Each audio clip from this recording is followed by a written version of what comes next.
Kumusta po kayo, mga minamahal naming taga-subaybay? At maligayang pagbabalik dito sa ating paboritong channel ng mga kwentong pumupukaw sa puso.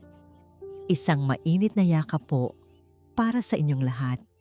Sabi nila, ang bawat desisyon daw natin ay hinuhubog ng ating mga karanasan. Ngunit paano kung isang araw, sa isang iglap, isang tinig na hindi mo inaasahan, ang biglang kumatok sa matigas na pader na matagal mo nang itinayo sa iyong puso? Bibigyan mo ba ito ng pagkakataong pumasok? Ito ang kwento ni Bantayog at Hiraya. Ang kwento ng 4 na salita. Para kay Bantayog Yog. Silangan, ang syudad ay isang malaking makina. At sa makinang yon, bawat piyesa ay dapat gumana ng perpekto. Kung may isang masira, kailangan itong palitan. Walang sentimiento, walang pangalawang pagkakataon. Ganoon kasimple. Mula sa ituktok ng tore ng tagumpay, ang pinakamataas na gusali sa buong distrito ng negosyo, tinitingnan niya ang mga gusali at kalsada sa ibaba. Siya ang nagtayo ng imperyong ito, ang Silangan Group of Companies. Bawat bloke, bawat kontrata, bawat dolyar ay dumaan sa kanyang mga kamay at ang pundasyon ng lahat ng ito ay isang salita. Disiplina. Pumasok ang kanyang executive assistant, si Miss Anya, may dalang isang manipis na folder. "Sir," magalang niyang sabi, "the file for Hiraya Kalinaw from the maintenance department." Hindi man lang lumingon si Bantayog mula sa salaming bintana. Ang refleksyon niya ay isang lalaking matikas, nakasuot ng mamahaling suit, ngunit may mukhang tila inukit sa bato. Matigas, walang emosyon. "What's the final verdict from HR?" tanong niya.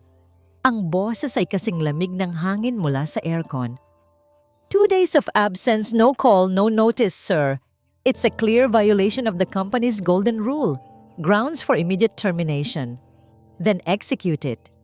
Sir, according to her records, she's a single mother, and this is her first offense in 2 years of service. Sa wakas ay humarap si Bantayog. Ang mga mata niya ay matalim, naghahanap ng anumang butas sa lohika. "Miss Anya, does the rulebook have a special clause for single mothers? For first-time offenders?" "No, sir, of course not." "Good. Then we follow the protocol." Ang emosyon ay lason sa negosyo. Ang awa ay isang kahinaan na hindi ko kayang bayaran. "Do you understand?" "Yes, sir, I understand." Tanggalin siya sa pwesto. End of discussion. Marinyang utos. Tumango si Anya at akmang aalis na nang pigilan siya ni Bantayog. "Wait." Kinuha niya ang folder mula kay Anya. Binuklat niya ito sa pahina ng impormasyon ng empleyado. Nakita niya ang isang 2x2 picture ng isang babaeng simple ang itsura. May mga matang tila laging may bakas ng pagod, ngunit may bahagyang ngiti. Hiraya Kalinaw. Sa ilalim nito ay ang kanyang contact number. "Ako na ang tatawag," sabi ni Bantayog, na ikinagulat ni Anya. Hindi ito ginagawa ng isang CEO, hindi kailanman. "But sir, I want her to hear it from me. I want everyone in this company to know that no one is above the rules, not even a janitress." Kinuha niya ang kanyang smartphone, isang piraso ng teknolohiyang kasing kinis at kasing lamig ng kanyang pagkatao. He dialed the number. Nagring ito ng isang beses, 2, 3. Inip na sana niyang ibababa ang tawag nang bigla itong sagutin. "Hello po?" Hindi iyon ang boses ng babae sa litrato. Iyon ay tinig ng isang bata. Isang maliit, nanginginig na tinig na tila takot na takot. Kumunot ang noo ni Bantayog. "Hello, can I speak to Hiraya Kalinaw?" Narinig niya ang isang mahinang pag-ubo sa kabilang linya bago muling nagsalita ang bata. "Titulog po si nanay. May sakit po siya." Naramdaman ni Bantayog ang pag-init ng kanyang ulo. Isang depektibong piyesa na. Sinungaling pa. "Tell your mother that Mr. Bantayog Silangan called. She doesn't need to report to work anymore. Ever. Sasabihin pa sana niya ang salitang fired nang marinig niya ang isang hikbi. Pero, at pagkatapos, sinabi ng bata ang 4 na salitang unti-unting gumiba sa pader na bato sa paligid ng puso ni Bantayog. 4 na salitang binigkas ng may bigat na hindi dapat nararamdaman ng isang musmos. Kailangan po namin ng pera. Isang nakabibinging katahimikan ang namayani. Napatigil si Bantayog. Ang mga salitang yon ay tumama sa kanya ng mas malakas kaysa sa anumang ulat ng pagkalugi. Ang mga ito ay simple, desperado at totoo. Sa isang iglap, hindi na siya ang CEO sa tuktok ng tore ng tagumpay. Siya ay isang lalaking nakikinig sa isang batang umiiyak dahil sa gutom at takot. Bigla niyang ibinagsak ang tawag. Tumayo siya at sa unang pagkakataon, sa buong araw na yon, nakita ni Anya ang isang emosyon sa mukha ng kanyang boss. Pagkalito. Isang malalim na pagkalito. Ibinato niya ang mamahaling telepono sa kanyang mesa. Ang tunog ay umalingaw-ngaw sa malawak na opisina. Humarap siya kay Anya. Ang kanyang mga mata ay nag-aalab sa isang kakaibang intensidad. Kunin mo ang address niya. Ngayon na. Nagmamadaling kinuha ni Anya ang impormasyon at isinulat sa isang papel. Inabot niya ito kay Bantayog. Kinuha niya ito. Hindi man lang tinitingnan. Naglakad siya palabas ng opisina. Ang bawat hakbang ay mabilis at may bigat. Pinindot niya ang intercom sa kanyang relo. Miguel, ihanda mo ang sasakyan. Utos niya sa kanyang personal na driver. Saan po tayo, sir? Tiningnan ni Bantayog ang papel sa kanyang kamay sa unang pagkakataon. Isang address sa isang lugar na hindi niya alam kung umiiral pa. Isang lugar na malayong malayo sa kanyang mundo. Bigyan mo ako ng address na ito. Ang mundo ni Hiraya Kalinaw ay umiikot. O baka siya lang ang umiikot. Hindi niya matiyak. Ang tanging malinaw sa kanya ay ang maliliit at maiinit na kamay na nakahawak sa kanyang noo. Nanay, gising ka na po? Ang boses ni Ambon. Ang anghel niya. Ang kanyang lakas. Sinubukan ni Hirayang imulat ang kanyang mga mata. Ang liwanag mula sa munting bintana ay tila mga karayom na tumutusok sa kanyang sentido. Ang bawat bahagi ng kanyang katawan ay sumisigaw sa sakit at pagod. Para siyang binugbog ng 10 tao. Ambon, anak. Hirap niyang sabi. Ang kanyang boses ay tuyo at paos. Kumain ka na ba? Umiling ang bata. Ang kanyang mahabang buhok ay gumalaw sa kanyang maliit na mukha. Hindi pa po, nanay. Hinihintay po kita. Isang matinding kirot ng konsensya ang tumama sa puso ni Hiraya. Mas masakit pa kaysa sa sakit ng kanyang katawan. 2 araw na siyang ganito. 2 araw nang umaasa lang si Ambon sa tinapay at tubig na naiwan nila. 2 araw na siyang hindi nakakapasok sa trabaho. Trabaho. Bigla siyang napabalikwas ng bangon na agad niyang pinagsisihan. Isang alon ng pagkahilo ang bumalot sa kanya at napahawak siya sa gilid ng kanilang lumang papag. Nako, ang trabaho ko. Anak, anong oras na? Hindi ko po alam, nanay, pero mataas na po ang araw. Nanginig ang mga kamay ni Hiraya. Tapos na. Sigurado siyang tapos na. 2 araw na walang pasabi. Kahit sinong amo ay magagalit. Sa Silangan Group, kung saan ang disiplina ay mas mahalaga pa sa buhay, ang ginawa niya ay isang kasalanang mortal. Paano na sila? Paano na ang mga gamot niya? Ang dialysis? Paano na si Ambon? Nanay, okay lang po iyan. Sabi ni Ambon, hinahaplos ang kanyang likod. Magpagaling ka na lang po. Niyakap ni Hiraya ang kanyang anak. Sa murang edad, tila naiintindihan na ni Ambon ang mga problema na kahit ang mga matatanda ay hirap dalhin. Ito ang nagbibigay sa kanya ng lakas, pero ito rin ang dumudurog sa kanyang puso. Samantala, sa kabilang bahagi ng syudad, ang itim at makintab na sasakyan ni Bantayog Silangan ay tila isang alien na sasakyan na napadpad sa ibang planeta. Mula sa maluluwang at malilinis na kalsada ng business district, dahan-dahan silang pumasok sa masisikip at magugulong eskinita ng Barangay Ginhawa. Ang mga nagtataasang gusaling salamin ay napalitan ng mga dikit-dikit na bahay na gawa sa yero at pinagtagpi-tagping kahoy. "Sigurado po ba kayo dito, sir?" Tanong ng driver na si Miguel. Halata ang pag-aalala sa boses. Hindi sumagot si Bantayog. Ang kanyang mga mata ay abala sa pag-scan sa paligid. Ang kahirapan dito ay hindi na niya kailangan pang basahin sa mga ulat. Ito ay nasa hangin, sa mga basag na kalsada, sa mga batang naglalaro sa tabi ng kanal. Isang bahagi ng kanyang isip ang sumisigaw na bumalik na. Ano ba ang ginagawa niya dito? This is inefficient. A waste of time. He should have just fired her and moved on. Ngunit ang isa pang bahagi, ang bahaging nagising dahil sa apat na salitang iyon, ang nagtulak sa kanya na magpatuloy. Dito na lang, utos niya nang makita ang isang maliit na karatula na may nakasulat na "Purok Pangarap." Bumaba siya ng sasakyan. Agad na napunta sa kanya ang atensyon ng lahat.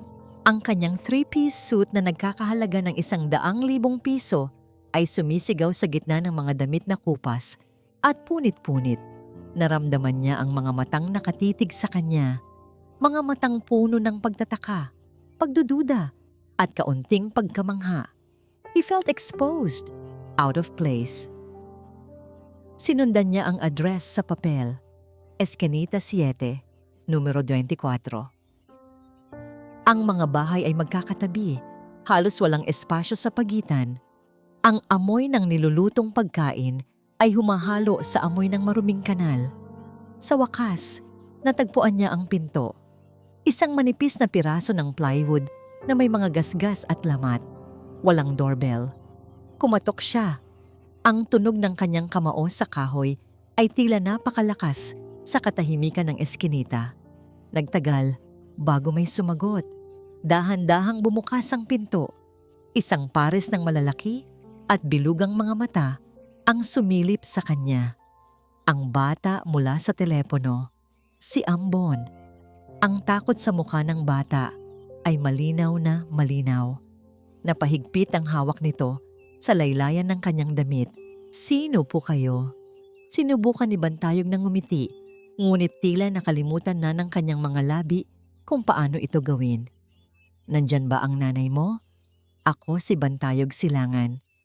Sa pagkarinig ng kanyang pangalan, mas lalong nanlaki ang mga mata ng bata. Alam niya kung sino si Bantayog. Siya ang boss, ang may-ari ng lahat, ang taong maaaring mag-alis sa kanila ng kanilang huling pag-asa. Biglang bumukas ng mas malaki ang pinto. "Ambon, sino yan, anak?" At doon, sa unang pagkakataon, nakita ni Bantayog si Hiraya Kalinaw ng personal. Nakatayo siya sa likod ng bata, nakahawak sa hamba ng pinto para suportahan ang sarili. Ang kanyang mukha ay maputla. Ang kanyang mga labi ay halos walang kulay. Nanginginig ang kanyang buong katawan at ang kanyang mga mata ay puno ng pagkabigla at hiya. Mas masahol pa ang itsura niya kaysa sa kanyang litrato. Mas pagod, mas may sakit. "Sa Sir Bantayog," nauutal niyang sabi. Sinubukan niyang humakbang pasulong, marahil para magpaliwanag, marahil para magmakaawa. Ngunit ang kanyang katawan ay hindi sumunod. Ang kanyang mga mata ay pumikit, ang kanyang mga tuhod ay bumigay, at sa harap mismo ni Bantayog, si Hiraya ay bumagsak sa sahig, walang malay. Sa loob ng 1 segundo, ang mundo para kay Bantayog ay nag-slow motion. Ang pagbagsak ng katawan ni Hiraya, ang pagsigaw ni Ambon, ang mga bulungan ng mga usyoserong kapitbahay. Pagkatapos, ang kanyang instincts, ang instincts ng isang taong sanay magdesisyon sa ilalim ng pressure. ay gumana. "Miguel!" Sigaw niya. Ang kanyang boses ay isang kulog sa makitid na eskinita. "Bumalik ka dito! Dalhin mo ang sasakyan sa pinakamalapit na ospital." Hindi na niya hinintay ang sagot. Mabilis siyang pumasok sa maliit na bahay. Maingat na iniiwasan ang mga nakakalat na gamit. Lumuhod siya sa tabi ni Hiraya. Mainit na mainit ito sa kanyang paghawak. Nagdedeliryo ito sa lagnat. "Ambon!" sabi niya sa bata. Sinisikap na gawing kalmado ang kanyang boses kahit na ang puso niya ay kumakarera. "Saan ang gamit ng nanay mo? Kumuha ka ng isang damit." Nanginginig na tumango si Ambon at nagmamadaling kumuha ng isang lumang damit at isang maliit na bag. Walang pag-aalinlangan, binuhat ni Bantayog si Hiraya. Magaan. Napakagaan niya na tila isang babasaging manika. Habang buhat niya ito palabas, naramdaman niya ang init ng lagnat nito na tumatagos sa mamahalin niyang suit. Paglabas nila, ang buong purok pangarap ay tila nandoon na, nakatingin sa eksenang hindi nila kailanman inakala. Ang pinakamayamang tao sa syudad, buhat-buhat ang kanilang kapitbahay na labandera, patungo sa isang kotseng mas mahal pa sa lahat ng kanilang bahay na pinagsama-sama. Inihihiga niya si Hiraya sa backseat, habang si Ambon naman ay umupo sa tabi nito. Hindi binibitawan ang kamay ng ina. Pumasok si Bantayog sa shotgun seat. "Bilisan mo, Miguel. Drive!" Habang humaharurot ang sasakyan, tumingin si Bantayog sa rearview mirror. Nakita niya ang mukha ni Hiraya. Basang-basa ng pawis. Ang kanyang paghinga ay mababaw. Nakita niya si Ambon, umiiyak ng walang tunog. Ang mga luha ay dumadaloy sa kanyang pisngi. At sa sandaling iyon, ang lahat ng galit niya, ang lahat ng kanyang prinsipyo tungkol sa mga patakaran at disiplina ay naglaho na parang bula. Napalitan ito ng isang damdaming matagal na niyang ibinaon sa limot. Pag-aalala. Isang tunay at malalim na pag-aalala. Pagdating sa emergency room ng pinakamalapit na pribadong ospital, mabilis na inasikaso ng mga nurse si Hiraya. Isinalang siya sa isang stretcher at dinala sa loob. Naiwan si Bantayog at Ambon sa waiting area. Umupo siya at umupo rin ang bata sa tabi niya. Nanginginig pa rin. Walang nagsasalita. Ang tanging maririnig ay ang abalang tunog ng ospital. Pagkatapos ng tila isang kawalang hanggan, lumabas ang isang doktor. "Sino po ang kamag-anak ni Mrs. Hiraya Kalinaw?" Tumayo si Bantayog. "Ako ang kasama niya. I'm her employer. How is she?" Tiningnan siya ng doktor mula ulo hanggang paa. Malubha ang lagay niya. Severe dehydration and complications from her underlying condition. Matagal na po ba siyang may chronic kidney disease? Natigilan si Bantayog. "Kidney disease?" "Yes. Stage 4 to be exact.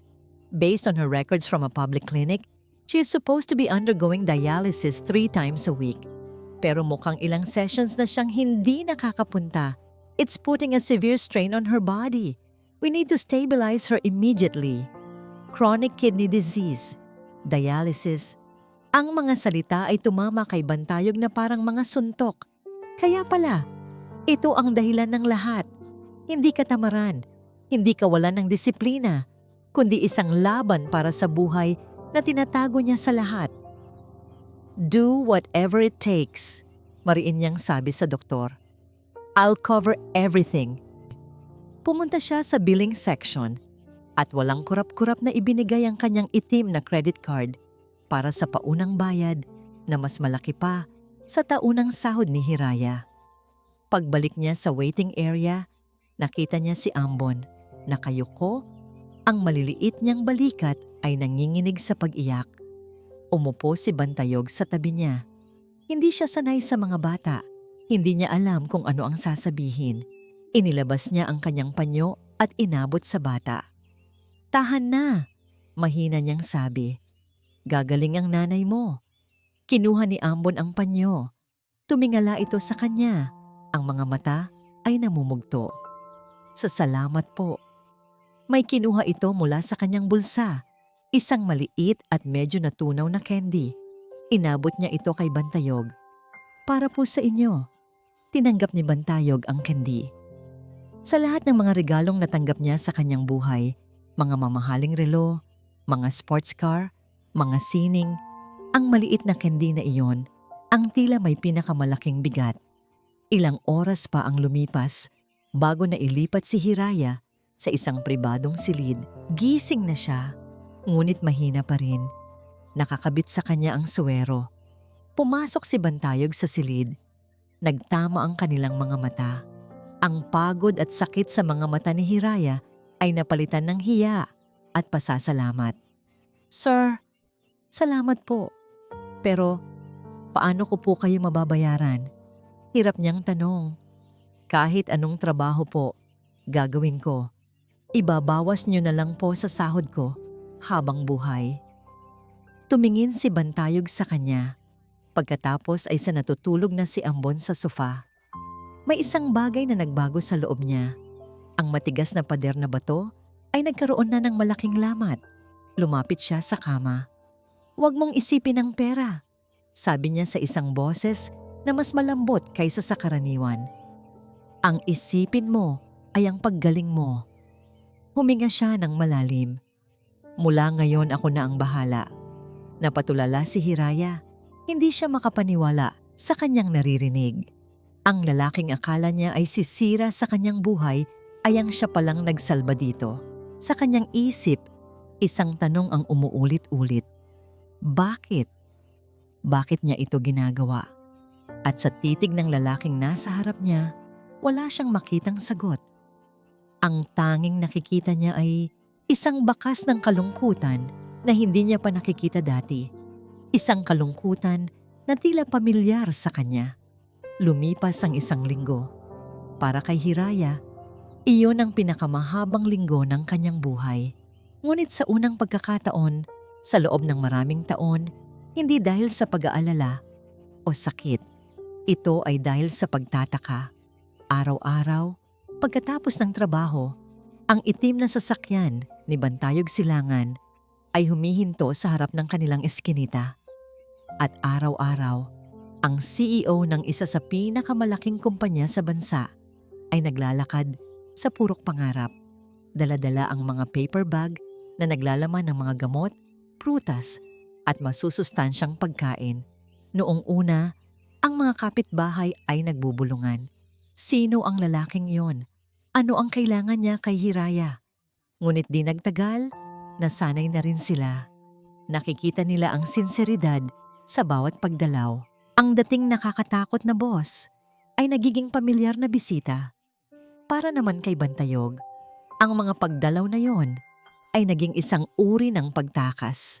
Pag-alis niya sa Torre ng Tagumpay, iniiwan niya ang mundo ng mga numero, kontrata, at mga taong may mga nakatagong motibo. Sa purok pangarap, lahat ay simple, totoo. Isang hapon, naabutan niyang naglalaro si Ambon ng tumbang preso kasama ang ibang mga bata sa labas. Nakita siya ng bata at masayang tumakbo palapit.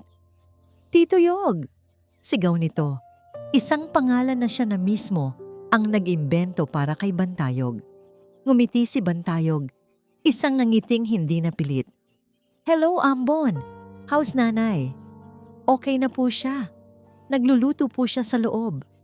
Pumasok si Bantayog sa bahay. Ang amoy ng ginigisang bawang at sibuyas ay sumalubong sa kanya. Nakita niya si Hiraya sa maliit na kusina. Mas malakas na kaysa dati, ang kulay ay unti-unti nang bumabalik sa kanyang mga pisngi. "Sir," sabi ni Hiraya, medyo nahihiya pa rin. "Maupo po muna kayo." "Yog na lang. Masyadong formal lang sir dito sa bahay ninyo," sagot ni Bantayog habang umuupo sa isang lumang silyang kahoy. Pinanood niya si Hiraya habang naghahanda ito ng pagkain. Ang bawat galaw nito ay maingat at puno ng pagmamahal. Nakita niya kung paano nito tinitipid ang bawat sangkap. Nakita niya ang dignidad sa kabila ng kahirapan. Ito ay isang mundong ibang-iba sa kanya. "Pasensya na po kayo, Yog. Wala akong ibang maihanda," sabi ni Hiraya. Inilapag ang isang maliit na mangkok ng sinigang sa harap niya. "This is more than enough, Hiraya, thank you." Habang kumakain sila, ang katahimikan ay komportable. Hindi na tulad ng dati na puno ng pagkailang. "Bumalik ka na sa trabaho kapag tuluyan ka ng lumakas," sabi ni Bantayog. "Huwag mong alalahanin ang mga araw na lumiban ka. Kalimutan na natin yon." Napatigil sa pagkain si Hiraya. Tumingin siya kay Bantayog. Ang kanyang mga mata ay nangingilid sa saluha. "Salamat po. Maraming salamat." Pagkatapos kumain habang si Ambon ay abala sa pagdrawing, si Hiraya ay nagtimpla ng kape. 2 tasa ng 3-in-1 instant coffee. Ito lang ang kaya niyang ihandog. "Kape po, Yog." Alok niya. Inaabot ang 1 tasa. Tinanggap ito ni Bantayog. Ang tasa ay may maliit na lamat sa gilid. Ang kape ay matamis at simple. Ngunit habang hawak niya ang mainit na tasa at habang nakikita niya ang sinserong ngiti sa mukha ni Hiraya sa ilalim ng liwanag ng isang nag-iisang bumbilya, naramdaman niya ang isang init na hindi kayang ibigay ng pinakamahal na kape sa mundo. "Alam mo, Hiraya," sabi niya, "ito na yata ang pinakamasarap na kapeng natikman ko sa buong buhay ko. Hindi iyon pambobola. Totoo iyon. Dahil ang kape ay may kasamang isang bagay na hindi nabibili ng pera. Katahimikan, kapayapaan." Napangiti si Hiraya, isang ngiting umabot sa kanyang mga mata. Sa unang pagkakataon, nakita ni Bantayog ang babae sa likod ng pagod at sakit. Nakita niya ang kanyang ganda. Isang gandang simple at totoo. Nagkatinginan sila, 1 segundo, 2. Isang koneksyon ang nabuo sa pagitan nila. Isang bagay na hindi maipaliwanag ng salita. Isang spark. Kring! Kring! Ang malakas na tunog ng telepono ni Bantayog ang bumasag sa sandali. Agad na nagbago ang kanyang ekspresyon. Bumalik ang anyo ng isang CEO. Tiningnan niya ang screen. Isang malamig na kaba ang gumapang sa kanyang dibdib. Ang pangalan sa screen ay isang multo mula sa nakaraan. Isang pangalang sinubukan niyang kalimutan sa loob ng 5 taon. Marikit Sandoval. Ang pangalan sa screen ay tila may sariling bigat. Bawat letra ay isang paalala ng pait, ng pagtataksil. "Excuse me," sabi ni Bantayog. Ang boses ay biglang naging formal at malamig. Tumayo siya at lumabas ng bahay para sagutin ang tawag. Iniiwan si Hiraya na may pagtataka sa kanyang mukha. Sa labas, sa ilalim ng isang nag-iisang poste ng ilaw, sinagot niya ang telepono. "What do you want, Marikit?" Ang boses sa kabilang linya ay malambing pa rin tulad ng dati. Tila pulot na may halong lason. "Yog, darling, is that how you greet an old friend? Matagal na tayong hindi nag-uusap." "We're not friends. You lost that right 5 years ago." Mariin niyang sagot. "I'll ask again. What do you want?" Narinig niya ang isang mahinang tawa. "I'm back in town. I've changed. I want to see you. I want to make things right." "There's nothing to make right. The damage has been done. The accounts have been settled. Huwag ka nang magpakita sa akin, Marikit, ever." Ibaba na sana niya ang tawag nang magsalita ulit ito. "Are you sure about that, Yog? I heard you've softened up. Baka naman may puwang na ulit para sa akin sa bago mong mundo." Hindi sumagot si Bantayog. Pinatay niya ang tawag at hinarang ang numero. Ngunit ang mga salita ni Marikit ay tumarak sa kanyang isip. Softened up. Bumalik siya sa loob ng bahay ni Hiraya na may mabigat na pakiramdam. Ang magaan na atmosfera kanina ay nawala na. Napalitan ng isang hindi nakikitang tensyon. "Pasensya na," sabi niya. "I need to go. May bigla ang problema sa opisina." Tumango si Hiraya kahit alam niyang hindi iyon ang totoong dahilan. Nakita niya ang pagbabago sa aura ni Bantayog. Ang pader na unti-unti nang gumuho kanina ay muling itinayo, mas mataas at mas matibay. Kinabukasan, sa tore ng tagumpay, Sinubukan ni Bantayog na ibaling ang kanyang atensyon sa trabaho. Ngunit ang multo ni Marikit ay patuloy na bumabagabag sa kanya. Flashback. 5 taon na ang nakalipas. Si Bantayog, mas bata at mas bukas ang puso, ay nakatayo sa tuktok ng parehong gusali, ngunit kasama si Marikit Sandoval. Si Marikit, ang kanyang kasosyo sa negosyo at ang babaeng pinagkatiwalaan niya ng kanyang puso. Maganda, matalino, ambisyosa. Sa atin ang mundo, Yog, sabi nito, nakayakap sa kanyang braso. Walang makakapigil sa atin. Naniwala siya. At iyon ang kanyang pinakamalaking pagkakamali. Isang umaga, nadatnan na lang niya ang isang sulat sa kanyang mesa. Si Marikit, kasama ang 50 milyong piso mula sa pondo ng kumpanya, ay naglaho na. Ang sulat ay maikli at brutal. Business is business, Yog. Don't take it personally. Ang pagtataksil na yon ang nagpatigas sa kanya. Ang nagturo sa kanya na ang tiwala ay isang kalakal na hindi dapat ipamigay. Ang nagtayo ng pader na bato sa paligid ng kanyang puso. End of flashback. Isang malakas na katok sa pinto ng kanyang opisina ang nagpabalik sa kanya sa kasalukuyan. Sir, may bisita po kayo, sabi ni Anya sa intercom. Ang boses ay may halong pag-aalinlangan. She insists on seeing you. Her name is Marikit Sandoval. Bago pa man makasagot si Bantayog, bumukas na ang pinto. Pumasok si Marikit. Kung dati ay maganda na siya, ngayon ay tila isa na siyang diyosa. Nakasuot ng isang pulang damit na yumayakap sa kanyang perpektong katawan. Ang bawat galaw niya ay puno ng kumpiyansa at kapangyarihan. Siya ang ehemplo ng yaman at tagumpay. Hello, Yog. Bati niya. Ang nangiti ay hindi umaabot sa kanyang mga mata. Get out! Malamig na utos ni Bantayog. Tumayo mula sa kanyang upuan. Not so fast, sabi ni Marikit. Dahan-dahang naglakad palibot sa opisina. Hinaplos niya ang mga mamahaling muebles. Ang kanyang mga mata ay sinusuri ang bawat sulok. Your office is still as cold and lifeless as ever, komento niya. I thought you've changed. Huminto siya sa harap ng mesa ni Bantayog. Ang kanyang mga mata ay napadako sa isang bagay. Isang maliit na drawing na nakadikit sa gilid ng monitor. Isang magulong drawing ng 3 stick figures na magkakahawak kamay sa ilalim ng isang malaking araw. May nakasulat dito sa pambatang sulat, Nanay, Ambon at Tito Yog. Isang kilay ni Marikit ang tumaas. Tito Yog? How? Domstick. Sino ang maswerteng artist? Hindi sumagot si Bantayog, ngunit ang kanyang katahimikan ay sapat ng sagot. Marikit smirked, a cruel, knowing smile. So, the rumors are true. May bago ka ng pinagkakaabalahan. Isang charity case, perhaps? It's none of your business. Oh, but everything about you is my business, darling. Sabi niya, ang kanyang boses ay naging isang bulong. Lumapit siya. Ang kanyang pabango ay bumalot sa hangin. I just came back to see what I've been missing. At mukhang marami-rami na rin. Ang tingin niya ay muling napunta sa mesa ni Bantayog. Sa ilalim ng isang tumpok ng papel, may isang maliit na bahagi ng isang dokumento na nakalabas. Isang dokumentong medikal.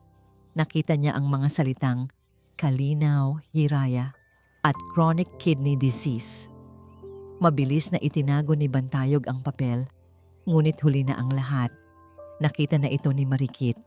Ang kanyang mga mata ay kumislap sa isang ideya, isang plano, na biglang nabuo sa kanyang tuso na isipan. Ang kanyang ngiti ay lumawak. Well, I won't take up any more of your time, sabi niya. Biglang nagbago ng tono. It was illuminating to see you again, Yog. I'm sure we'll be seeing more of each other. Tumalikod siya at naglakad palabas ng opisina. Ang kanyang mga takong ay lumilikha ng isang matunog na tunog sa sahig na gawa sa marmol. Pagkasara ng pinto, naiwan si Bantayog na may pakiramdam ng papalapit na panganib. Alam niya si Marikit. Hindi ito babalik ng walang dahilan. Hindi ito susuko ng ganoon kadali. At habang papalabas ng gusali, kinuha ni Marikit ang kanyang telepono at tinawagan ang kanyang pribadong investigador. "I have a new job for you," sabi niya habang nakatingin sa tore ng tagumpay. "Her name is Hiraya Kalinaw. I want to know everything about her. Her sickness, her weaknesses, everything. Lalo na ang connection niya kay Bantayog Silangan." Isang mapanganib na ngiti ang sumilay sa kanyang mga labi. "Interesting. Kidney disease." Bulong niya sa sarili. "Very, very interesting." Ang mga sumunod na araw ay naging isang bangungot para kay Hiraya. Pagkatapos ng kanyang huling check-up, ang mga salita ng doktor ay umaling-awngaw sa kanyang isipan na parang isang hatol ng kamatayan. The dialysis is helping Hiraya, but it's not a permanent solution. Malungkot na paliwanag ng doktor. "Your kidneys are failing fast. What you need is a kidney transplant. At sa lalong madaling panahon." Transplant. Isang salitang napakadaling sabihin, ngunit katumbas ng isang halagang hindi niya kayang kitain kahit sa 10 buhay, milyon-milyon. Lumabas siya ng ospital na tuliro. Ang pag-asang nagsimulang sumibol sa kanyang puso nitong mga nakaraang linggo ay biglang nalanta. Kahit na anong tulong ang ibigay ni Yog, hindi nito kayang sagutin ang ganito kalaking halaga. At kahit kaya pa nito, paano niya ito tatanggapin? Ang utang na loob niya ay sapat na para lunurin siya sa kanyang regular na dialysis session habang nakaupo siya sa isang malamig na upuan at pinapanood ang sariling dugo na dumadaloy sa isang makina. Naramdaman niya ang unti-unting pagpanaw ng pag-asa. Dito siya natagpuan ni Marikit Sandoval. Hindi siya dumating na parang isang demonyo. Dumating siya na parang isang anghel. Nakasuot ng simpleng puting bestida, walang bakas ng mamahaling alahas, at may isang malumanay na ngiti sa kanyang mga labi. Umupo siya sa tabi ni Hiraya. "Hiraya Kalinaw, tama ba?" Tanong niya, ang boses ay puno ng simpatya. Tumingin si Hiraya sa magandang babae, hindi niya ito kilala. Tumangulang siya. "Ako si Marikit," pagpapakilala nito. "Ako ang founder ng Puso ng Pag-asa Foundation. Napansin namin ang kaso mo at narito ako para mag-alok ng tulong." Natigilan si Hiraya. "Foundation?" "Oo," sabi ni Marikit. Inilabas ang isang makintab na brochure na may mga litrato ng mga masayang pasyente. Lahat ay peke. "Ang aming misyon ay tulungan ang mga taong tulad mo. Mga taong lumalaban. Mga taong nangangailangan ng pangalawang pagkakataon sa buhay. Narinig namin ang tungkol sa iyong sitwasyon at gusto naming ialok na sagutin ang lahat ng gastos para sa iyong kidney transplant." Ang mga salita ni Marikit ay parang musika sa pandinig ni Hiraya. Napakaganda para maging totoo. Pero, bakit po? Hindi niyo naman po ako kilala." Ngumiti si Marikit. Isang nangiting pinagpraktisan niya ng daan-daang beses sa salamin. "Hindi ko kailangang kilalanin ka para malaman na karapat-dapat kang tulungan. Nakikita ko sa iyong mga mata. Isa kang mabuting ina at gagawin mo ang lahat para sa iyong anak. Hindi ba?" Ang mga salitang yon ay tumama sa puso ni Hiraya. Tumulo ang mga luhang kanina pa niya pinipigilan. "Opo, gagawin ko po ang lahat para sa anak ko," humihikbing sagot ni Hiraya. "Kahit ano pa yan." Itinapat ni Marikit ang kanyang telepono na nakatago sa ilalim ng kanyang bag at sinigurong malinaw na nai-record ang mga salitang yon. "Naiintindihan kita," sabi ni Marikit. Hinahaplos ang likod ni Hiraya. "At narito kami para tulungan ka. Ang kailangan mo lang gawin ay pirmahan ang ilang mga papeles. Isang simpleng kasunduan na tinatanggap mo ang aming tulong." Inilabas niya ang isang folder. Sa loob ay mga papeles na mukhang opisyal, puno ng mga legal na salita na hindi maintindihan ni Hiraya. Ang tanging malinaw sa kanya ay ang mga salitang full financial grant at kidney transplant procedure. May isa lang akong pakiusap, Hiraya, sabi ni Marikit habang inaabot ang ballpen. Huwag mo munang sasabihin kahit kanino, lalo na sa employer mo, si Mr. Silangan. Alam kong tumutulong siya sa'yo. Gusto ko itong maging isang magandang sorpresa para sa lahat kapag maayos na ang lahat. A surprise to show him that there are still good people in the world. May kaunting pagdududa sa isip ni Hiraya, ngunit natabunan ito ng nag-uumapaw na pag-asa. Isang pagkakataon para mabuhay.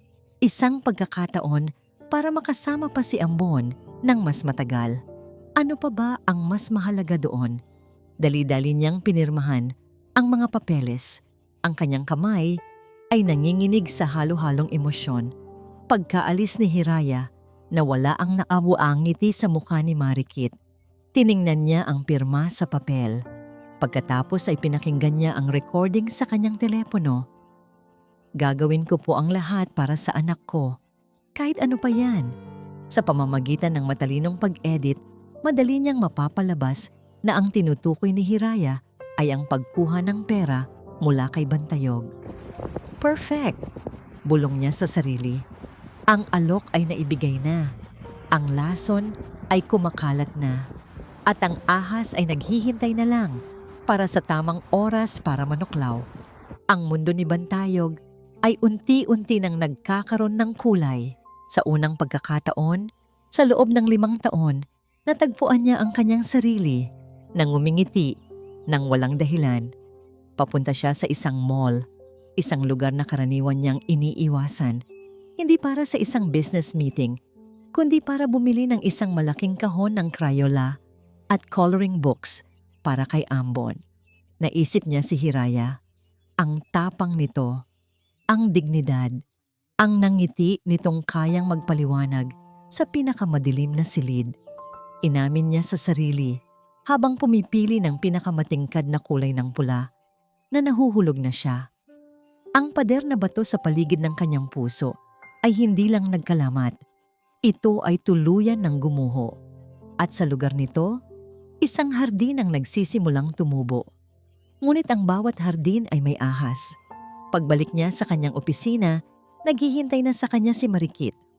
Nakaupo ito sa silyang para sa mga bisita. Ang mukha ay tila larawan ng kalungkutan at pag-aalala. "Yog, we need to talk," sabi nito. Ang boses ay seryoso. "Wala tayong dapat pag-usapan, Marikit," sagot ni Bantayog. Inilapag ang paper bag na may lamang regalo para kay Ambon sa kanyang mesa. "Meron, Yog. Meron," iginiit ni Marikit. Tumayo ito. "This is about you. This is about you making the same mistake all over again. Ayokong makita kang masaktan ulit." Kumunot ang noo ni Bantayog. "What are you talking about?" Si Marikit ay huminga ng malalim na parang isang actress na naghahanda para sa kanyang pinakamahalagang eksena. It's about Hiraya Kalinaw. Sa pagkarinig ng pangalan ni Hiraya, naging alerto si Bantayog. Anong tungkol sa kanya? "Yog, ginagamit ka lang niya." Isang malamig na tawa ang kumawala kay Bantayog. "That's absurd. You don't know her." "Oh, but I do," sabi ni Marikit. Ang kanyang mga mata ay nagsimulang mamasa-masa. "Sinundan ko siya. Inalam ko ang lahat. Ginawa ko ito para protektahan ka." Inilabas niya ang isang folder, ang parehong folder na pinirmahan ni Hiraya, at inilapag ito sa mesa ni Bantayog. "Tingnan mo ito." Binuksan ito ni Bantayog. Ang nakita niya ay hindi papeles ng isang foundation. Ang nakita niya ay isang dokumentong mukhang isang kasunduan sa pera. Sa pamamagitan ng matalinong pagmanipula sa mga salita, pinalabas ni Marikit na ito ay isang kontrata kung saan si Hiraya ay nangangakong gagawin ang lahat kapalit ng isang malaking halaga. Ang pirma ni Hiraya ay malinaw na nakalagay sa ilalim. "This is nothing," sabi ni Bantayog, kahit na isang maliit na binhi ng pagdududa ang nagsimulang tumubo sa kanyang isipan. "Talaga?" tanong ni Marikit. Inilabas niya ang kanyang telepono. "Then listen to this." Pinindot niya ang play. Ang boses ni Hiraya ang pumuno sa silid. Pero hindi ito ang boses na puno ng pag-asa na kilala ni Bantayog. Ito ay boses na tila desperado at tuso. Gagawin ko po ang lahat para sa anak ko, kahit ano pa yan. Ang recording ay pinutol sa tamang-tamang sandali. Tinanggal ang konteksto ng sakit at pag-asa. Ang natira na lang ay ang tunog ng isang taong handang gawin ang lahat para sa pera. Ang mga salitang yon, ang kontrata. Ang lahat ng ito ay tumama kay Bantayog na parang isang malaking alon. Ang hardin sa kanyang puso ay biglang nalunod. Ang mga alaala ng pagtataksil ni Marikit 5 taon na ang nakalipas ay bumalik. Ang sulat, ang nawawalang pera, ang pakiramdam ng pagiging isang tanga. Business is business, Yog. Don't take it personally. Ang kasaysayan ay umuulit. Nanginig ang kanyang mga kamay. Ang mukha niya ay nawala ng kulay. Ang sakit na naramdaman niya noon ay bumalik. 10 beses na mas matindi. Dahil sa pagkakataong ito, umasa siya. Nagtiwala siya. Nagmahal siya. I'm so sorry, Yog. Sabi ni Marikit, hinawakan ang kanyang braso. I didn't want you to find out this way. Tinabig ni Bantayog ang kanyang kamay. Ang kanyang mga mata ay nag-aapoy sa galit at sakit. Kinuha niya ang folder at walang sabi-sabing lumabas ng opisina. Samantala, sa purok pangarap, si Hiraya ay naghihintay. May dala siyang magandang balita. Tinext niya si Yog na pumunta na may importante siyang sasabihin. Hindi niya na kayang itago ang sorpresa ni Marikit.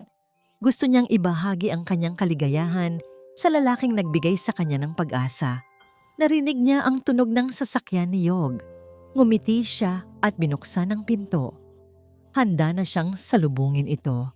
Ngunit ang sumalubong sa kanya ay hindi ang Yog na nakilala niya.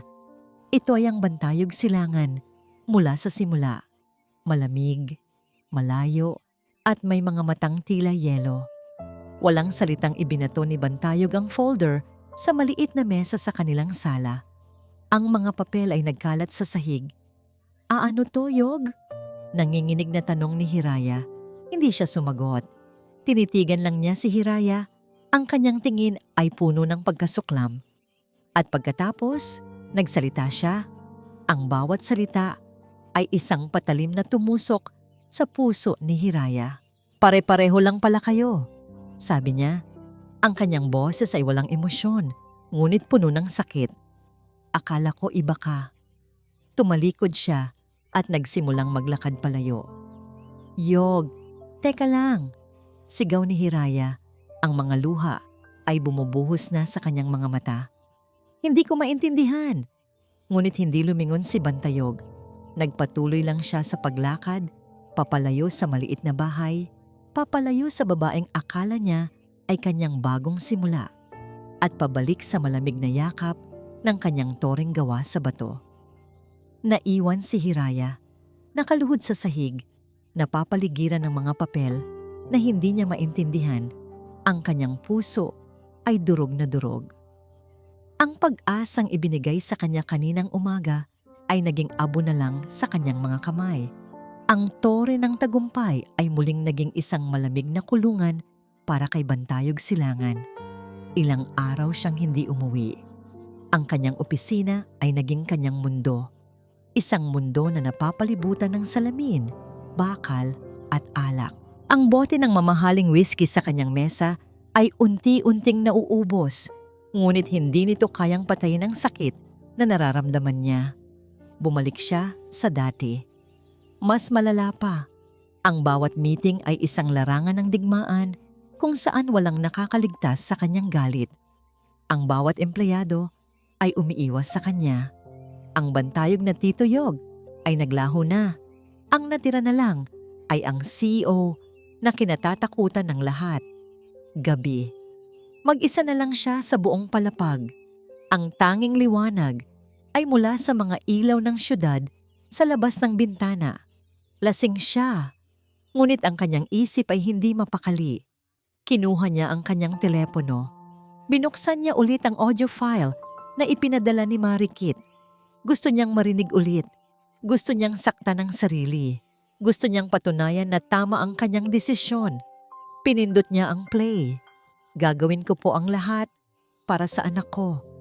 Kahit ano pa yan. Ang mga salitang yon, nakakainis, nakakadurog. Ngunit sa kanyang kalasingan, hindi niya sinasadyang mapindot ang play next. Ipinadala pala ni Marikit ang 2 file ng hindi sinasadya, ang edited version at ang orihinal, buong recording. Isang pamilyar na tunog ng makina ng ospital ang nagsimula. Pagkatapos ay ang malambing na boses ni Marikit at ang pagod na boses ni Hiraya. Narinig ni Bantayog ang buong pag-uusap. Narinig niya ang alok ni Marikit tungkol sa foundation. Narinig niya ang pag-aalinlangan ni Hiraya. Narinig niya ang pag-iyak nito. Isang iyak ng isang inang natatakot na iwan ang kanyang anak. At pagkatapos, narinig niya ang bahaging pinutol ni Marikit. Si Sir Bantayog, napakabuti niyang tao. Hindi ko kayang suklian ang tulong niya. Nahihiya na nga po ako sa kanya. Pero ang alok ninyo, ito na po ang huling pag-asa ko para makasama pa ang anak ko. Ang mga salitang yon ay tumama kay Bantayog na parang isang malakas na sampal. Biglang nawala ang epekto ng alak. Ang lahat ng galit sa kanyang puso ay napalitan ng isang malamig na takot. Niloko siya. Hindi ni Hiraya, kundi ni Marikit. Ulit. Kasabay nito, bumukas ang pinto ng kanyang opisina. Pumasok ang kanyang assistant na si Anya. Ang muka ay puno ng pag-aalala. May dala itong folder. "Sir, I'm sorry to disturb you, but I think you need to see this," sabi nito. Ang boses ay nanginginig. "Alam kong wala akong karapatan pero I did a background check on Marikit Sandoval and her Puso ng Pag-asa Foundation." Inilapag ni Anya ang folder sa mesa. "Sir, the foundation doesn't exist. It's not registered. It's fake. At si Mrs. Sandoval, may mga kaso siya ng panloloko sa ibang bansa." Tinitigan ni Bantayog ang mga papel. Bawat salita ay isang pako na lalong nagbaon sa katotohanan. Nagkamali siya. Isang malaki at terribleng pagkakamali. Sinira niya ang tiwala ng isang inosenteng tao. Hinusgahan niya ito batay sa lason ng kanyang nakaraan. Pinaniwalaan niya ang ahas sa halip na ang anghel. Ang imahe ni Hiraya, nakaluhod, umiiyak, hindi maintindihan ang nangyayari, ay biglang sumulpot sa kanyang isipan. Ang sakit sa mukha nito, ang pagkalito, ang durog na puso. Agad siyang tumayo. Ang kanyang silya ay tumumba sa sahig. Kailangan niyang pumunta sa kanya. Kailangan niyang humingi ng tawad. Kailangan niyang ayusin ang lahat. Kinuha niya ang susi ng kanyang kotse at ang kanyang wallet. Handa nang tumakbo palabas ng gusali nang biglang tumunog ang kanyang telepono. Isang hindi rehistradong numero. Ngunit mula ito sa landline na ng ospital na pinagdalhan niya kay Hiraya noon. Isang malamig na kaba ang gumapang sa kanyang gulugod. Sinagot niya ang tawag. "Hello?" Ang boses sa kabilang linya ay apurado at puno ng pag-aalala. Isang nurse. "Is this Mr. Bantayog Silangan? Employer po ni Hiraya Kalinaw?" "Yes, this is he. What's wrong?" Tanong niya. Ang kanyang puso ay nagsimulang tumibok ng napakabilis. Ang mga sumunod na salita ng nurse ay isang bayo na halos magpabagsak sa kanya. "Mr. Silangan, andito po si Hiraya Kalinaw sa emergency room." Isinugod po siya ng kanyang mga kapitbahay. Huminga ng malalim ang nurse bago nagpatuloy. "Critical po ang lagay niya, gabitpay." Ang bawat segundo ng biyahe papunta sa ospital ay tila isang walang hanggang parusa para kay Bantayog. Ang mga pulang ilaw sa trapiko ay tila nangungutya. Ang bawat busina ng sasakyan ay parang martilyong pumupukpok sa kanyang sentido. Kritikal po ang lagay niya. Ang mga salitang yon ay paulit-ulit na tumatakbo sa kanyang isipan, kasabay ng bawat pagsisisi, bawat sana. Sana hindi ako naniwala. Sana kinausap ko siya. Sana hindi ko siya sinaktan. Pagdating niya sa ospital, tumakbo siya papasok. Hindi na alintana ang mga taong nababangga niya. Dumiretso siya sa emergency room. "Hiraya, kalinaw!" Sigaw niya sa front desk, halos hindi na makahinga. "Nasaan si Hiraya, kalinaw?" Bago pa man makasagot ang nurse, isang pamilyar na boses ang narinig niya mula sa gilid. "Yog, what are you doing here?" Nilingon niya. Nakatayo doon si Marikit Sandoval. Ang kanyang mukha ay puno ng pag-aalala. Ang kanyang mga mata ay bahagyang namumugto. Ang perpektong imahe ng isang nag-aalalang kaibigan. Ngunit para kay Bantayog, isa na siyang demonyo. "Anong ginagawa mo dito?" Tanong ni Bantayog. Ang boses ay mababa at puno ng galit. "Narito ako para kay Hiraya, of course." Malamig na sagot ni Marikit. "Nabalitaan ko ang nangyari.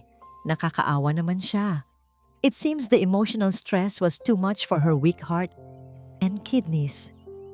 Ang paraan ng pagkakasabi niya noon, ang may diing emotional stress, ay isang direktang patama kay Bantayog.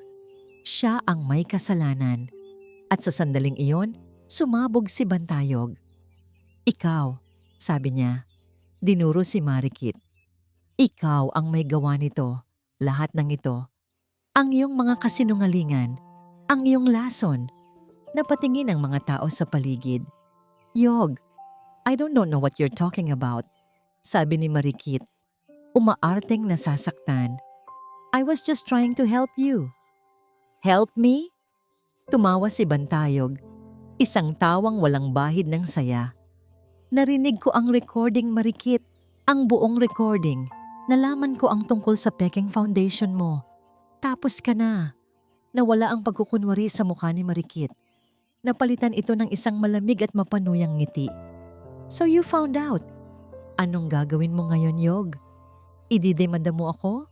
Para saan? For trying to help a pathetic woman? At kahit nagawin mo pa, anong mangyayari sa kanya? Do you think she'll survive this? Namamatay na siya, Yog. At kasalanan mo." Bawat salita niya ay isang saksak. Ngunit sa pagkakataong ito, hindi na nagpatinag si Bantayog. "Oo, kasalanan ko." Pag-amin niya ang kanyang boses ay naging matatag. "Kasalanan ko na naniwala ako sa isang taong katulad mo noon. Kasalanan ko na hinayaan kong sirain ng nakaraan ko ang kasalukuyan ko. Pero tapos na yon." Humarap siya sa security guard ng ospital. "Guard, please escort this woman out. She is trespassing and causing distress to a patient's family." "You can't do this to me!" Sigaw ni Marikit habang papalapit ang mga gwardiya. "Tapos na ako sa'yo, Marikit," sabi ni Bantayog. Hindi na siya tinitingnan.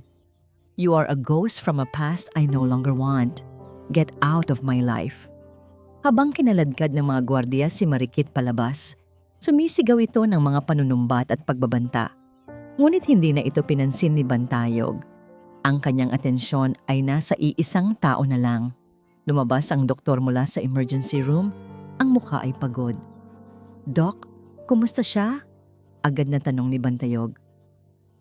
"We were able to stabilize her for now," paliwanag ng doktor. "Pero ang stress ay nag-trigger ng severe complications. Her kidneys are shutting down. Mr. Silangan, we need to find a donor as soon as possible or else we might lose her." Gumuho ang mundo ni Bantayog. Nang mailipat si Hiraya sa intensive care unit, pinayagan siyang sumilip sa loob.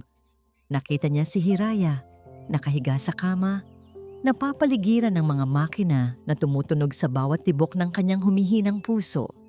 Ang kanyang mukha ay maputla. Ang kanyang paghinga ay hirap. Pumasok si Bantayog at umupo sa tabi niya. Hinawakan niya ang kamay ni Hiraya. Malamig ito. Ang malakas at makapangyarihang CEO ay umiyak. Ang mga luhang hindi niya inilabas sa loob ng 5 taon ay malayang dumaloy sa kanyang mga pisngi. "Hiraya, patawarin mo ako." Bulong niya. Ang kanyang boses ay basag. "Patawarin mo ako sa katangahan ko. Patawarin mo ako dahil sinaktan kita." Inilapit niya ang kanyang mukha sa kamay nito. "Huwag mo akong iwan, please. Hindi ko kaya. Mahal kita, Hiraya. Mahal na mahal kita. Idinikit niya ang kanyang noo sa kanilang magkahawak na kamay. Ang kanyang mga balikat ay nanginginig sa bawat hikbi. Ang toring bato ay tuluyan ng gumuho at ang natira na lang ay isang lalaking nagmamakaawa para sa buhay ng babaeng kanyang minamahal. Sa gitna ng kanyang pag-iyak, may naramdaman siya. Isang mahinang pagpisil. Itinaas ni Bantayog ang kanyang ulo. Ang kanyang mga mata na puno ng luha ay nakatitig sa kamay ni Hiraya na hawak niya. Muli, naramdaman niya iyon. Isang napakahinang paggalaw ng mga daliri nito. Buhay pa siya. Lumalaban pa siya. Mula sa gabing iyon, hindi umalis si Bantayog sa tabi ni Hiraya. Ginawa niyang opisina at tahanan ang maliit na sofa sa labas ng ICU. Ginamit niya ang lahat ng kanyang koneksyon, lahat ng kanyang yaman, hindi para magtayo ng gusali, kundi para maghanap ng isang bagay na mas mahalaga. Isang pagkakataon para mabuhay si Hiraya. At pagkatapos ng ilang linggo ng walang tulog na paghihintay at walang tigil na panalangin, dumating ang isang himala. Isang compatible na kidney donor ang natagpuan. Ang operasyon ay isang tagumpay. Ang unang minulat ni Hiraya pagkatapos ng operasyon ay ang mukha ni Bantayog. Mayroon itong balbas, ang kanyang buhok ay magulo, at ang kanyang mamahaling damit ay lukot. Ngunit para kay Hiraya, siya ang pinakagwapong lalaki sa buong mundo. Ang kanyang mga mata ay puno ng pagod. Ngunit sa likod nito ay isang nag-uumapaw na pagmamahal. Yog, di mahina niyang sabi. Ngumiti si Bantayog. Isang ngiting tila nagdala ng sikat ng araw sa loob ng silid. Welcome back, Hiraya. Walang masyadong salitang namagitan. Hindi na kailangan. Sa kanilang mga tingin, lahat ay nasabi na. Ang pagpapatawad, ang pasasalamat, ang pangako ng isang bagong simula. Lumipas ang ilang buwan. Si Hiraya ay tuluyan ng lumakas. Ang dating maputlang babae ay napalitan ng isang babaeng namumula ang pisngi at may ningning sa mga mata. Si Bantayog naman ay isang bagong tao. Ang tore ng tagumpay ay hindi na isang malamig na monumento ng kapangyarihan. Naging simbolo na ito ng pag-asa. Itinatag niya ang Hiraya Ambon Foundation, isang totoong pundasyon na nakatuon sa pagtulong sa mga mahihirap na pasyente na may sakit sa bato. Ibinuhos niya ang kanyang oras at yaman dito at natagpuan ang isang uri ng kaligayahan na hindi niya kailanman naramdaman sa pagpapalago ng kanyang negosyo. Isang umaga, dinala ni Bantayog sina Hiraya at Ambon sa isang lugar na espesyal sa kanya. Isang tahimik na beach kung saan niya pinaplano ang kanyang mga pangarap noong bata pa siya. Habang masayang nagtatakbo si Ambon sa dalampasigan, hinahabol ang mga alon. Magkatabing nakaupo sa buhangin sina Bantayog at Hiraya. Alam mo, dati, ang tanging nakikita ko lang sa pagsikat ng araw ay isa lang pag-asa para kumita ng mas maraming pera. Sabi ni Bantayog, nakatingin sa papalabas na araw sa silangan. Pero ngayon, iba na. Tumingin siya kay Hiraya. Ngayon, ang nakikita ko ay pag-asa para sa isang bagong araw kasama ka. Kasama si Ambon. Kinuha niya ang kamay ni Hiraya. Hiraya, kalinaw. Ang pangalan mo ay nangangahulugang pangarap at kapayapaan at iyon ang ibinigay mo sa akin. Tinuruan mo akong mangarap ulit. Binigyan mo ng kapayapaan ang magulo kong mundo. Mula sa kanyang bulsa, kinuha niya hindi isang mamahaling singsing na may diamante, kundi isang simpleng singsing na yari sa pinulidong kabibe. Lumuhod siya sa harap niya. Hindi ako perpektong tao, Hiraya. Marami akong pagkakamali. Pero ipinapangako ko sa iyo, sa bawat pagsikat ng araw sa nalalabing bahagi ng buhay ko, gagawin ko ang lahat para maging karapat-dapat sa pagmamahal mo. Will you marry me? Tumulo ang mga luha sa mata ni Hiraya. Ngunit sa pagkakataong ito, Ito ay mga luha ng purong kaligayahan. Tumango siya. Oo, Yog. Oo. Isinuot ni Bantayog ang singsing sa kanyang daliri. Tamang-tama. Sa di kalayuan, tumigil sa pagtakbo si Ambon. Tumingin ito sa kanila at sa kanyang inosenteng pangunawa. Alam niyang ang kanyang pamilya ay buo na. Daddy! Masayang sigaw nito. Tumatakbo palapit sa kanila. Niyakap ni Bantayog ang bata at pagkatapos ay niyakap niya silang mag-ina. 3 sila, magkakasama, habang ang araw ay sumisikat sa abot tanaw, nagpipinta ng kulay ginto at rosas sa kalangitan. Hindi ito isang pagtatapos na parang sa fairy tale. Ito ay isang simula. Ang simula ng isang bagong silangan. At dito po nagtatapos ang kwento nila, Hiraya at Bantayog. Isang paglalakbay na nagturo sa atin na ang tunay na kayamanan ay hindi nasusukat sa pera o kapangyarihan, kundi sa lalim ng ating pag-unawa at sa lakas ng ating pagmamahal. Ang 4 na salita mula sa isang bata ay hindi lang nagligtas ng isang buhay. Binuksan nito ang isang puso at binago ang isang mundo. Taos puso po akong nagpapasalamat sa inyong walang sawang pagsubaybay at sa pagsama ninyo sa amin sa bawat kabanata ng kanilang kwento. Naway may aral at inspirasyon kayong napulot mula sa kanilang paglalakbay. Nais ko pong marinig ang inyong saloobin. Anong bahagi ng kwento ang pinakatumatak sa inyo? I-comment nyo lang po sa ibaba at ating pag-usapan. Kung nagustuhan nyo ang kwentong ito, isang pindot lang po sa like button ay share sa inyong mga kaibigan at kapamilya. At kung hindi pa po kayo nakakasubaybay, mangyaring mag-subscribe na po kayo sa ating channel para hindi ninyo mapalampas ang mga susunod pa nating mga kwento. Muli, ako po ang inyong lingkod, nag-iiwan ng isang paalala. Ang bawat puso ay may sariling kwento at ang bawat kwento ay may aral na naghihintay. Pagpalain po kayo ng Panginoon, kayo at ang inyong buong pamilya. Hanggang sa muli.